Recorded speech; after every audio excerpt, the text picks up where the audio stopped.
Cancer کا علاج جو ہے چھاتی کے، اس میں ہم کوشش یہ کرتے ہیں کہ چھاتی کو مکمل طور پہ نہ کاٹا جائے. ہاں، بعض صورتوں میں ایسا کرنا ممکن نہیں ہوتا اور اس وقت ہمیں چھاتی کا نکالنا ضروری ہوتا ہے. انویٹیشن آئے تو پہلا جو خیال آتا ہے خواتین کے دل میں وہ یہی ہے کہ خدا نخواستہ ہمیں کینسر نہ ہو، اور اگر کینسر ہو گیا تو ہمارے بچوں کا اور گھر کا ٹیسٹ کروائیں اور جلد تشخیص کرائیں. جتنا جلد آپ کی تشخیص ہو جاتی ہے اگر کینسر ہے تو اس کا علاج مکمل طور پر ممکن ہے. کیا عورتیں اس آپریشن کے بعد ڈرائیونگ کر سکتی ہیں؟ سارے جو بھی ٹیشو ان کو بھیجا گیا ہوتا ہے اس کو مائکروسکوپ کے نیچے دیکھتے ہیں اور وہ پھر ہمیں یہ بتاتے ہیں اپنی رپورٹ کے ذریعے کہ کیا ہم نے کینسر نکال لیا ہے اور کیا ہم نے کینسر مکمل طور پر نکال لیا ہے، کیونکہ یہ بہت ضروری ہے.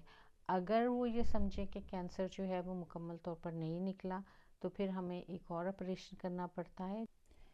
بعض اوقات انسان کو گلٹی والا محسوس ہو یا کوئی چینج محسوس ہو تو وہ ڈر جاتا ہے اور جی ڈر کے مارے نہیں جا سکتا کسی کو دکھانے، کیونکہ خوف کی حالت طاری ہو جاتی ہے. تو ایسی بہنوں کے لیے آپ کا کیا مشورہ ہوگا؟